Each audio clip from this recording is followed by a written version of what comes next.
सदर मजलिस रुकन parliament barrister Asaduddin Owaisi ने मगरबी बंगाल के दारुल हुकूमत कोलकाता में मजलिस की रैली की इजाज़त न दिए जाने पर शदीद रद्दअमल का इज़हार किया है। मीडिया से बात करते हुए बैरिस्टर ओवैसी ने कहा कि टीएमसी के दो चेहरे हैं, दिल्ली में एक बात की जाती है और बंगाल में उसके बरक्स काम किया जाता है। सदर मजलिस ने सवाल किया कि अगर वो अवामी रैली करना चाहते हैं तो क्यों इजाज़त नहीं दी जा रही है।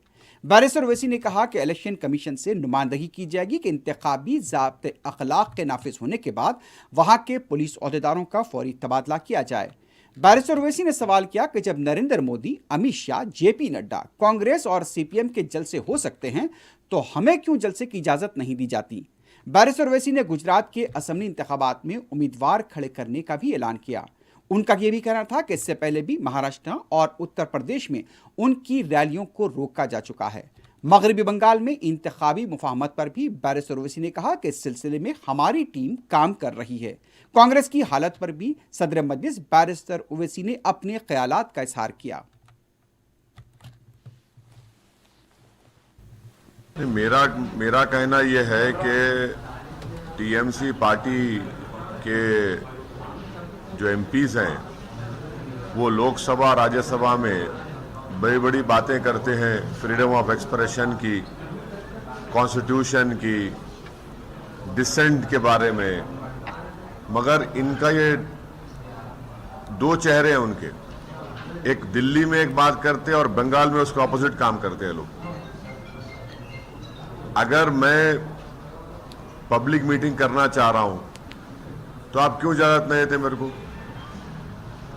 और हम इलेक्शन कमीशन ऑफ इंडिया से भी ये बताएंगे कि जहां पर हमारी पब्लिक मीटिंग होने वाली थी वहां का जो पुलिस के जितने ऑफिशियल्स हैं उनको election commission code of conduct आने के बाद उनका इमीडिएटली ट्रांसफर करना, इसलिए कि वो अगर रहेंगे ड्यूटी पे, अभी हमारे को इलेक्शन का कोड ऑफ कंडक्ट नहीं आया, उससे पहले हमको पब्लिक मीटिंग का परमिशन नहीं दे रहे आप, तो कैसे इलेक्शन फ्री एंड फेयर होगा? और नरेंद्र मोदी की सभा हो सकती है, अमित शाह की सभा हो सकती है, नड्डा की सभा हो सकती है, कांग्रेस की हो सकती है, सीपीएम की हो सकती है, दूसरे फॉरवर्ड ब्लॉक के पार्टीज की हो सकती है, टीएमसी हम क्यों नहीं कर सकते? भाई हम पब्लिक मीटिंग करेंगे, ठीक है, पब्लिक नहीं आएगी मगर मेरा राइट तो है ना। तो इससे साफ जाहिर हो गया कि ये जो सेकुलर लिबरल किस्म के जो लोग हैं जो टीएमसी के ताल्लुक से दिल्ली में इनके एमपीज की स्पीच सुनकर बड़ा थालियां मारते हैं, उनको सोचना पड़ेगा। भाई लोकसभा में तो आप बड़ा, राज्यसभा में बड़ा बोलते हैं dissent, freedom of expression, Tagore को कोट करते आप, और आपकी सरकार तो वेस्ट बंगाल में हमको एक पब्लिक मीटिंग का परमिशन नहीं थी, पूरे एप्लीकेशंस इन ऑर्डर थे, आप नहीं देते। तो इससे साफ जाहिर हो रहा कि इनका ये डबल स्पीक है, ये इनकी हिपोक्रेसी है। यकीनन हम टीएमसी, बीजेपी, सीपीएम, कांग्रेस सबके खिलाफ बोलेंगे हम, और ये पार्टीज ये नहीं समझ रही है कि मुस्लिम माइनॉरिटी में, खास तौर से यूथ में एक चर्निंग है, एक डिजायर है कि हमारा पॉलिटिकल रेलेवेंस हो, हमारी एक पॉलिटिकल लीडरशिप बने, जो हमारे डेमोक्रेसी के लिए बहुत अच्छा है। हमारी डेमोक्रेसी मजबूत होगी अगर यूथ अगर आकर डेमोक्रेसी में पार्टिसिपेट करेगा तो उसके लिए बहुत अच्छा होगा। ये अनफॉर्चुनेट है कि टीएमसी गवर्नमेंट हमारे को परमिशन नहीं दे रही है, बड़ा अनफॉर्चुनेट है ये। इलेक्शन हम जीतेंगे, हारेंगे, आप जीतेंगे तो लगा हुआ है, मगर हमारा व्यू पॉइंट रखने के आप हमारे को नहीं दे रहे इजाजत। ये कौन सी डेमोक्रेसी की फिर बात कर रहे हैं आप? हमको तो मौका मिलना चाहिए ना हमारी बात रखने का। मैं गुजरात में जाकर Narendra Modi, prime minister, Amit Shah, BJP आर से खिलाफ बोल सकता हूं, तो बंगाल में नहीं जा सकता मैं? नहीं, सवाल देखिए, वो सवाल वो नहीं है, लार्जर क्वेश्चन रेस कर रहा हूं मैं। लार्जर क्वेश्चन ये है कि डेमोक्रेसी में मुझे अपनी बात रखने का पूरा इख्तियार हासिल है, संविधान मेरे को दिया है, आप कैसे रोकेंगे उसको? किस बात पे रोकेंगे मेरे को आप? हमारा हर एप्लीकेशन, हर चीज उनको हम लिख कर दिए, पूरा इन ऑर्डर है, आप देते नहीं परमिशन। फिर टीएमसी क्यों रोती दिल्ली को आकर? फिर टीएमसी को रोने की क्या जरूरत है? फिर हमारे को मौका दीजिए, हम हमारे को परमिशन दीजिए, और वो पुलिस ऑफिशियल्स अगर रहेंगे इलेक्शन कैंपेन के दौरान में, तो वो तो फ्री एंड फेयर नहीं रहेंगे। देखिए, अब्बास सिद्दीकी साहब, जिनकी मैं बड़ी इज्जत करता हूं और करता रहूंगा, वो हैदराबाद को आए थे, अपने भाई नौशाद के साथ मेरे से मुलाकात किए। पीरजादा अब्बास सिद्दीकी साहब पीरजादा हैं एक बड़ी दरसगाह के फुरफुर शरीफ के। फिर मैं जाकर फुरफुर शरीफ में वहाँ पर पीरजादा अब्बास सिद्दीकी साहब से, उनके भाई नौशाद साहब से मिला हूँ। वो बड़ी मोहब्बत से मुझसे पेश आए। मेरा जो बातचीत हुई वो अब्बास सिद्दीकी साहब के साथ हुई है। अब अब्बास सिद्दीकी साहब के भाई जो पार्टी के चेयरमैन हैं, उनकी पार्टी क्या फैसला लेगी ये मेरे को, मैं उसके बारे में नहीं बोल सकता हूँ। मेरी इज्जत जो अब्बास सिद्दीकी साहब के साथ है वो बराबर रहेगी। और उन्होंने कल एक स्टेटमेंट भी दिया है कि उनकी जो रिलीजियस जो ऑर्गेनाइजेशन है वो MIM पार्टी का सपोर्ट करेगी। नहीं, कल का जो उनका स्टेटमेंट है जो पब्लिकली अवेलेबल है, जिसमें पीरजादा अब्बास सिद्दीकी साहब ये बोले हैं कि MIM पार्टी का वो सपोर्ट करेंगे, वो उनके लोगों को भी बोलेंगे, वो ऑन रिकॉर्ड उस बात को कहे हैं। अब आगे क्या होता था, ठहरिए देखिए क्या होता है, देखते हैं। एक बात सुनिए, कहाँ है वोट कांग्रेस का CPM का? अगर कांग्रेस का CPM का वोट होता तो बीजेपी 18 पार्लियामेंट सीट जीत पाती। CPM कांग्रेस का वोट कहाँ है? ये तो पूरा भाग गया है बीजेपी में। और अगर ये अच्छे होते तो बीजेपी जीतती थी वहां पर। तो जहां पर TMC रिस्पॉन्सिबल है बीजेपी के विरोध के लिए, वहीं पर कांग्रेस CPM भी रिस्पॉन्सिबल है। और कांग्रेस पार्टी का तो माशाल्लाह आप देख लिए गुजरात में क्या हुआ, कुछ नहीं रहा। सियासत की जमीन तो साफ हो गई तो इसलिए पानी में कूद जा रहे हैं।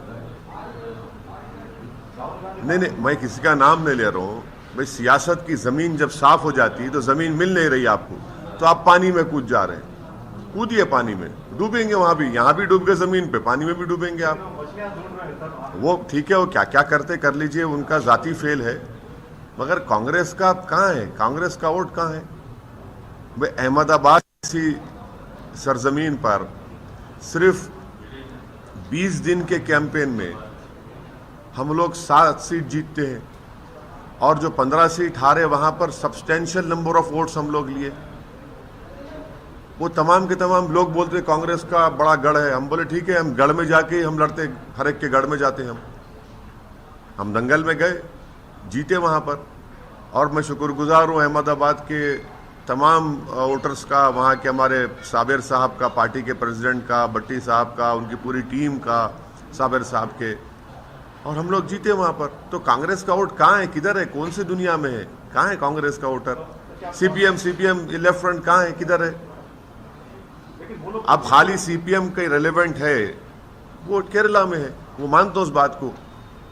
और हो सकता है कि वहां पर टफ मुकाबला देंगे वो, मगर दूसरी जगह कहाँ है CPM है? अब वो देखिए, अब मैं अब्बास सिद्दीकी साहब की इज्जत करता हूं और करता रहूंगा। उनका स्टेटमेंट भी कल का अवेलेबल है। अब देखिए आगे क्या होता, डिसाइड करेंगे। देखिए मैडम, ये जो है ना, ये उनका स्टेटमेंट है, उनसे पूछिए आप।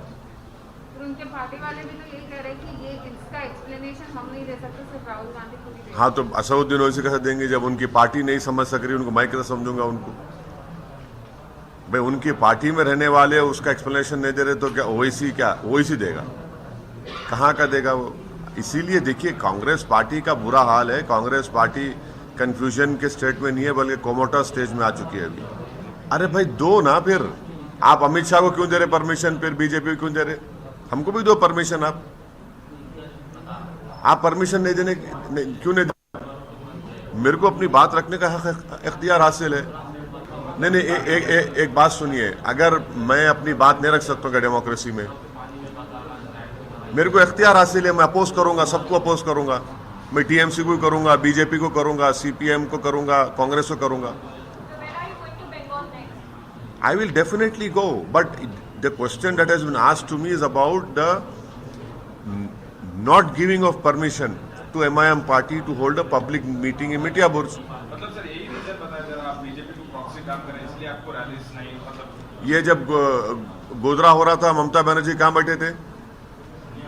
जब गुजरात में फसाद हुआ ममता बनर्जी कहाँ बैठे थे? 18 सीट लोकसभा बीजेपी जीती, मैं लड़ा भी नहीं, मैं जिम्मेदार हूं। देखिए लार्जर क्वेश्चन क्या है कि आपको कैसा राइट है, आप रोक कैसा सकते हैं मेरे को? आप वहां पे 144 भी नहीं है, वहां पे कोई गड़बड़ नहीं है, वहां पे सब पार्टीज के रैलीज हो रहे, लेफ्ट की रैलीज हो रही, कांग्रेस के हो रहे, बीजेपी का हो रहा, टीएमसी का हो रहा, मेरा क्यों नहीं हो सकता भाई, मेरी पार्टी का? अरे भाई यहाँ म्युनिसिपल इलेक्शन हुआ तो होम मिनिस्टर आ गए, पूरे यूनियन मिनिस्टर आकर कैंपेन करे, मैं नहीं जा सकता हूं क्या? जाना चाहिए ना। डेमोक्रेसी को मजबूत करना है, पार्टी को मजबूत करना है, और कम टाइम में ये बहुत अच्छा वर्डिक्ट है। यकीनन हमसे थोड़े बहुत अनइंटेंशनल गलतियां भी हुई, वहां पर ऑर्गेनाइजेशन नहीं था बिल्कुल। अब इस पे वर्क करेंगे। इसको हमारे जो कॉर्पोरेटर्स जीते, मैं उनसे मीटिंग किया, जो हारे उनसे मीटिंग किया, उनको बोला कि भाई आप जीत हार तो लगी हुई है, काम करिए, ऑर्गेनाइजेशन को मजबूत करिए, पब्लिक के इश्यूज को सॉल्व करिए, और आप डिफरेंस दिखाइए MIM के कॉर्पोरेटर्स में और कांग्रेस के कॉर्पोरेटर्स में, पॉजिटिव तरीके से डिफरेंस दिखाइए, और हम लोग आगे बढ़ते रहेंगे। हमारा वहाँ पे छोटू भाई वसावा के भारतीय ट्राइबल पार्टी से अलायंस है, वो कंटिन्यू रहेगा, उससे भी हमको बहुत फायदा हुआ, और आगे जाएंगे। हम असेंबली के इलेक्शन तक जाएंगे, असेंबली इलेक्शन भी लड़ेंगे छोटू भाई वसावा की पार्टी के साथ, और आप देखेंगे कि ये और हम लोग स्ट्रेंथन होंगे वहाँ पर। 28 तारीख को भी इलेक्शन है, मोडासा में हमारे कैंडिडेट है, भरूच में है, गोधरा में है, और मुझे उम्मीद है कि इंशाल्लाह वहाँ की आवाम मजलिस इत्तेहादुल मुस्लिमीन की ना सिर्फ तायीद करेगी बल्कि अपने दुआओं से वहाँ पे अपने वोट के ज़रिए से हमारी पार्टी को कामयाब भी करेंगे वहाँ पर। कांग्रेस का जो वोट बैंक था तो आप समझते हैं कि वो और जो है MIM लेने में कामयाब हुई गुजरात में? देखिए वहाँ पर एक बहुत बड़ा पॉलिटिकल वैक्यूम है, और मुझे यकीन है कि MIM और छोटू भाई वसावा साहब की BTP पार्टी की उनकी लीडरशिप में हम उस वैक्यूम को फिल करने की कोशिश करेंगे। ये एक बहुत बड़ा चैलेंज भी है, मगर हमारा प्राइमरी पॉलिटिकल ऑब्जेक्टिव भी है कि उस पॉलिटिकल वैक्यूम को हम फिल करेंगे और आगे बढ़ेंगे। राहुल गांधी ने पिछले दिनों एक स्टेटमेंट दिया था नॉर्थ साइड कि साउथ के लोग ज़्यादा पॉलिटिकली जो है एक्टिव है नॉर्थ का, तो इस स्टेटमेंट को आप कैसे देखते हैं सर? नहीं, बेटी हार गए सो गम है, शायद उनको तकलीफ है, पेट में दर्द अभी भी है कि खानदानी विरासत में जो चीज़ मिली वो उनके हाथ से निकल गई, तो शायद वो बेचारे दिल की बात जबान पे आ ही गई। अगर वो जीत जाते तो शायद ये बात नहीं करते। अब हमको आप बोलते कि हम डिवाइसिव हैं, हम लड़ाते भाषण के जरिए से, अब आप लोग तो पूरे खामोश बैठे हैं। ये जनियाधारों की कॉन्स्पिरेसी है कि उनमें से कोई बोले तो सब खामोश, और हम बोले तो आसमान सर पे उठा लेते आप। ये तो ठीक नहीं है साहब।